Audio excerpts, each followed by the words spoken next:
Combined gas law. It is a combination of Boyle's law and Charles' law, wherein we are investigating the relationship between pressure, volume, and temperature. And here is the equation for the combined gas law.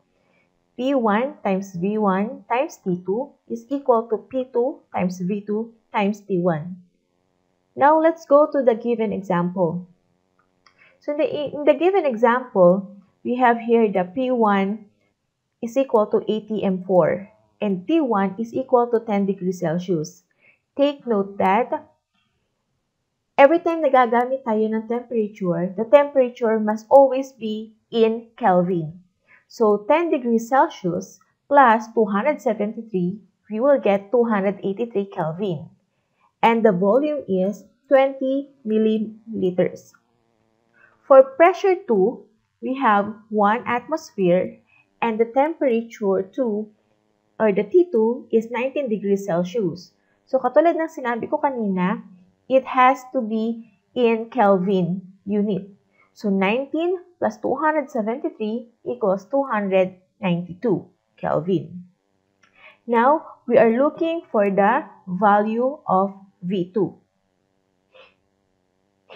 If we're looking for the value of V2, okay, so ang gagawin lang natin is yung mga variables na katabi ng V2 is magiging denominator dahil ililipat natin siya sa another side or sa other side of the equal sign. So we have here the V2 is equal to the P1, V1, and T2 divided by P2 and we can get the value of V2. So ililipat lang natin yung value ng bawat variable. And for P1, we have 4 atmosphere. For V1, we have 20 ml. And for T2, we have the 292 Kelvin. Okay, pagmumultiply lang natin silang tatlo. And then, ilalagay natin yung value na nasa baba, which is the P2 and the T1. In P2, we have 1 atmosphere. And for T1, we have the 283 Kelvin. So, ang next na gagawin natin is to cancel out the units that are the same. So, we have the atmosphere, the Kelvin. At ang natitira na lang na unit is the volume unit. So, you have to multiply 4 times 20 times 292. And we will get 23,360 ml. And then, you have to divide it doon sa value na nasa baba. 1 times 283 is 283. Now, let's divide 23,360 ml divided by 283.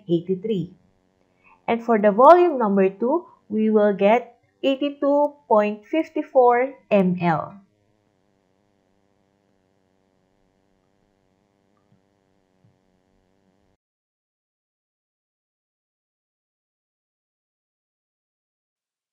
Charles' law. It is stated that the volume is directly proportional to temperature. Ang ibig sabihin ng directly proportional ang volume to temperature is that when the volume goes up, the temperature also goes up or increases. And when the volume decreases, the temperature is also decreasing. Alright? I will teach you a strategy kung paanong kuhanin yung mga values na hinahanap sa isang problem. And sisimulan natin yon sa pag-drawing ng isang square na merong 4 na hati sa loob nito. Okay, so V1. Tatandaan natin na yung horizontal line, that is equivalent to division or diffraction. So V1 over, so V1, ilalim nun is the T1. And V2, sa right side, ang nasa ilalim nun is the T2.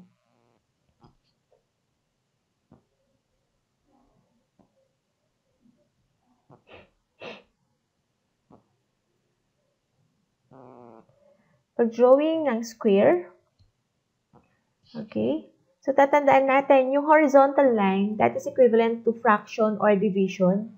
And then, kung ano yung magkatapat sa taas at sa baba, yun yung ilalagay natin. So, V1, nasa baba is T1, and then nasa kabilang side ng equal sign, or the horizontal line, is the V2 over T2. Now, here is the given.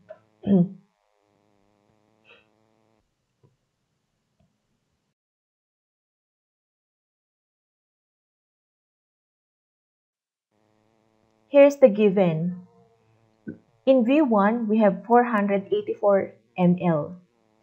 In T1, we have negative 10 degrees Celsius. In T2, we have 37 degrees Celsius. Alright? So, makikita ninyo, we always use the temperature unit into Kelvin dapat. So, dito, ang nakalagay kasi is degrees Celsius, tama ba? So, we have to convert it into Kelvin. So, ang gagawin natin is, alright, so, from T1, to get the value of temperature, we have to convert it into Kelvin. So, you just have to add 273 to the value of the degrees Celsius to get the equivalent of the temperature in Kelvin. In T1, you have to add negative 10 degrees Celsius plus 273 equals 263 Kelvin. In T2, you have to add 37 plus 273 equals 310 Kelvin. Okay? And we are looking for the value of V2. So, to find the value of V2, tingnan natin itong square na ginawa natin. Okay? So, remember that the horizontal line indicates the fraction or the division, and yung vertical line or yung patayo, that indicates multiplication. So, i-cover natin si V2. So, we have here, ang katabi niya is V1. And i-multiply niya si V1 doon sa T2. Alright? And then, alright? So, ngayon, ano yung kasunod? So, if we already get the V, so now, i-transpose na natin yung mga value. So, for V1, we have 484 ml. Multiply it by the value of T2, which is 310 Kelvin. And then for T1, we have 263 Kelvin. I-cancel natin yung same unit. And then now, we will only have the unit of ml for the volume. And you multiply 484 times 310. That is equivalent to, so we will have 570.49 ml. Okay? So, balik tayo dun sa equation kanina or dun sa statement ng Charles' Law. So, sabi kasi dun is that, based on Charles' Law, it says that volume is directly proportional to temperature. So, therefore, when the volume increases, the temperature increases. And when the volume decreases, the temperature decreases. So, tingnan natin yung volume na sa ating given. So, at first, we have 484 ml. So, ang naging volume 2 natin is 270.49 ml, which is, nakita naman natin na nagkaroon ng increase. Pagdating sa temperature, alright, tingnan natin kung tama yung statement, ha? From 263 Kelvin, naging 310 Kelvin, which shows that the statement of Charles' Law that the volume of the gas and the temperature of the gas are directly proportional.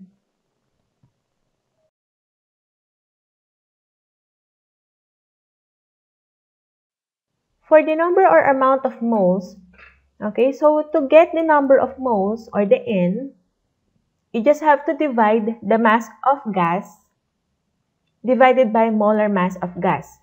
So in our given, we have 1,043.26 grams of carbon dioxide. And the molar mass of carbon is 12.011 grams per mole. And for oxygen, we have 16.9 grams per mole. Alright? So ngayon, i-transpose na natin yung mga value. For mass of gas, we have here 1,043.26 grams. And now, for molar mass, meron tayo dalawa ditong atoms or molecules. So, makikita nyo, from carbon dioxide, isang carbon lang ang meron tayo. So, you have to multiply it by 1 and then you will get 12.011. And for oxygen, okay, so si oxygen kasi dito kay carbon dioxide, we have 2 oxygen. So, therefore, you have to multiply the molar mass of oxygen into 2. And we will get 32 grams per mole. So, you just have to add the molar mass of both molecules and 12.011 plus 32, that is 44.011. So now, okay, so you just have to cancel out the same unit, the grams, and matitira si mole. And then you have to divide 1043.26 divided by 44.011 is equal to 23.71 moles. So that's how we get the number or amount of moles.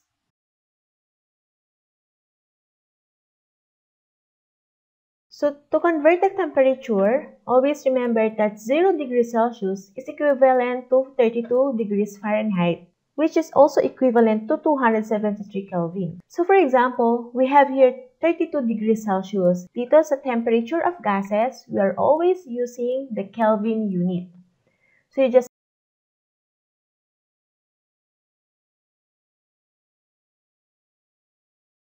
have to add 273 sa 32 degrees Celsius, and then you will get 305 Kelvin.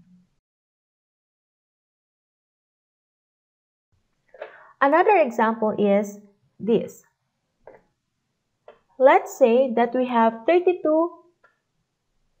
degrees Celsius at ilan naman siya into Fahrenheit. 32 degrees Celsius plus 32 degrees Fahrenheit. So we will have 64 degrees Fahrenheit. Let's say that the unit of the temperature is in negative. So we have here negative 32 degrees Celsius plus 273. So dahil they have different signs, okay? So ang magiging sagot is 241 Kelvin. A conversion. So here's the given. You have 25 degrees Celsius. What is the equivalent of 25 degrees Celsius into Kelvin? So 25 degrees Celsius plus 273 Kelvin, that is equivalent to 298 Kelvin. So that's how we convert degrees Celsius into Kelvin.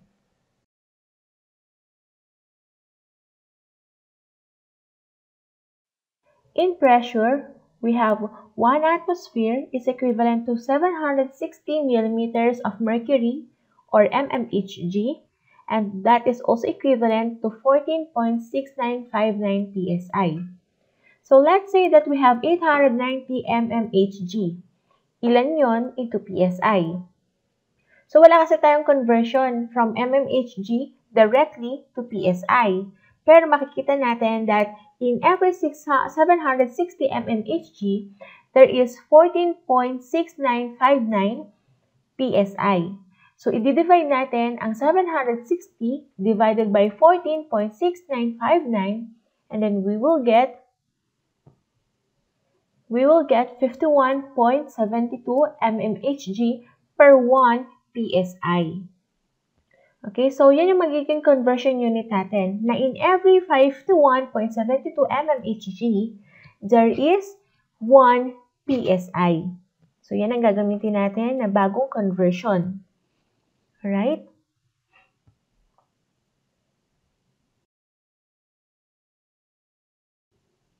So now let's go back to our problem. You have to find out the value of 890 mmHg into psi. So remember that in 1 psi, there is 51.72 mmHg. Alright? And because we are looking for the value of 800 mmHg, we have to cancel out muna the value of mmHg kasi they have the same unit. And then you have to transpose or transfer the 51.72 doon sa kabilang part of the equal sign.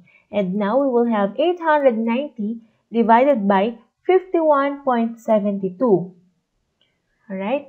And now we have 17.21 psi. Alright, so therefore, in every 890 mmHg, there is 17.21 psi.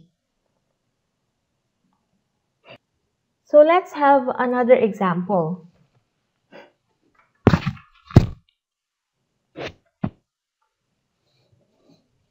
Let's have another example. So the given here is 60 psi. Okay, so sa mga nagba-bicycle kasi, most commonly na ginagamit sa mga na-pressure ng mga road bike is 60 psi. So how many atmosphere are there in 60 psi? So remember that in 1 atmosphere, there is a 14.6959 psi. And because we are looking for the value of, we want to convert the value of psi. Alright, so you have to cancel out yung parehas na unit and then i-transfer nyo yung nandun sa baba ng denominator sa kabilang side of the equal sign. Okay, so you will have 60 divided by 14.6959. Okay, so let's have computation. So 60 divided by 14.6959, that is equivalent to 4.83 atmosphere. So ibig sabihin, in every 60 psi, there is 4.083 atmosphere.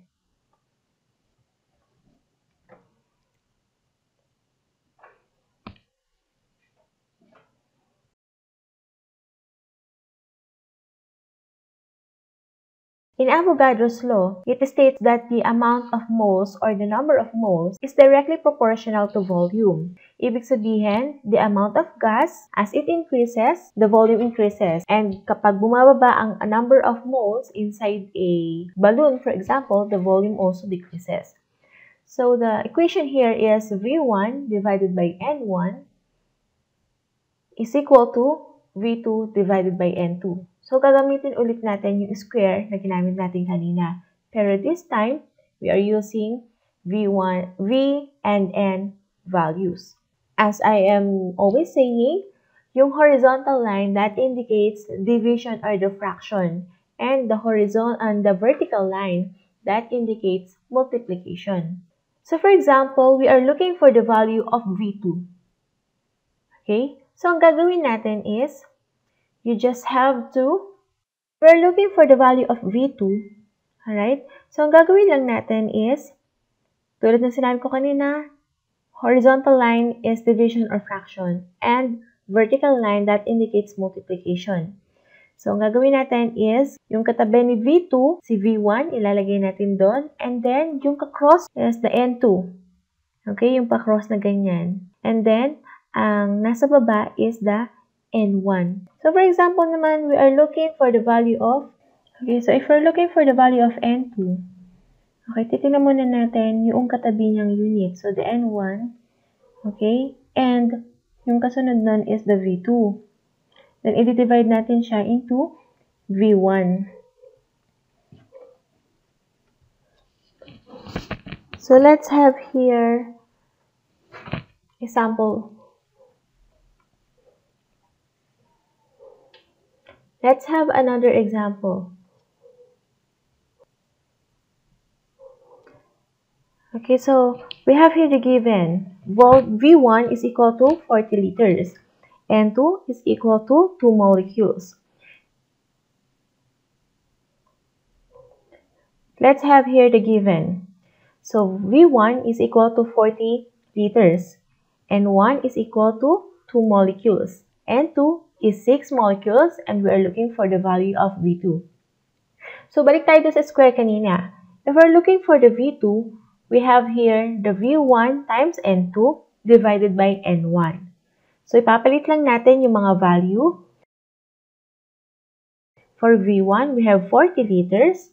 For N2, we have 6 molecules divided by 2 molecules. You just have to cancel out the same unit. So molecules, molecules, and then matitira is 40 liters. Now, 40 liters times 6 divided by 2, and we will have the answer of 120 liters.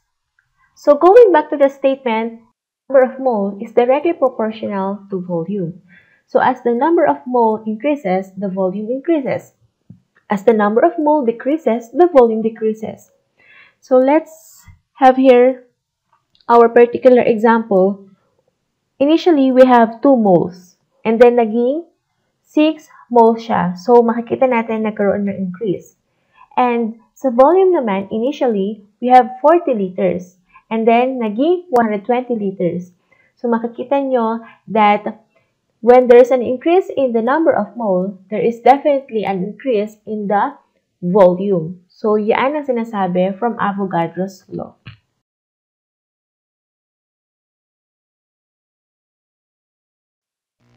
For Boyle's law, it is stated that the pressure is indirectly proportional to the number of volume.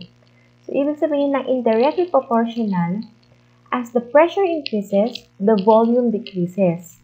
And as the pressure decreases, the volume increases. So from that statement, we have the equation here, P1 times V1 is equal to V2 times V2. For example, we're looking for the value of V2. So ang gagawin lang natin is V2, okay? So we will transfer yung katabing variable into other side of the equal sign at magiging fraction siya nasa baba. So we will get the V2 is equal to P1 times V1 divided by P2. Alright? For example, we're looking for the value of V1. So tulad din nung kanina, we're just going to transfer the P1 to other side of the equal sign. So V1 is equal to P2 times V2 divided by P1.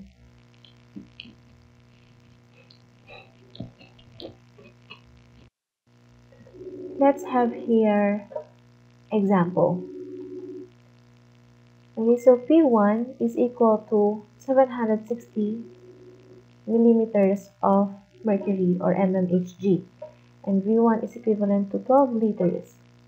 V2 is equivalent to 32 liters. Now, let's look for the value of P2.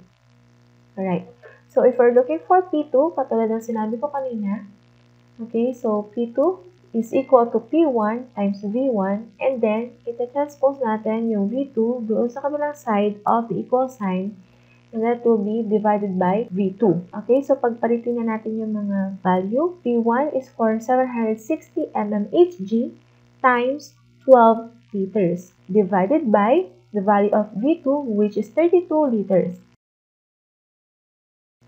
So we have to cancel out the same unit, which is the liter, at ang matitira sa atin ay ang mmHg. So P2 is equal to 760 times 12, that is 9,120 mmHg divided by 32. So for P2, we have here the 285 mmHg. So that is the value for P2. Okay, so going back to the statement of Boyle's law. Okay, so ang sabi kasi dyan is that pressure is indirectly proportional to volume, wherein as the pressure increases, the volume decreases, and as the pressure decreases, the volume increases. So, makikita natin sa una nating example, from 760 mmHg from the initial pressure, we have now the 285 mmHg. So makikita natin there is a decrease in the pressure. So pagdating naman sa volume, initially we have 12 liters and then nagkaroon tayo ng 32 liters. So therefore, kapag nagkakaroon ng decrease sa pressure, there is an increase sa volume. Okay? So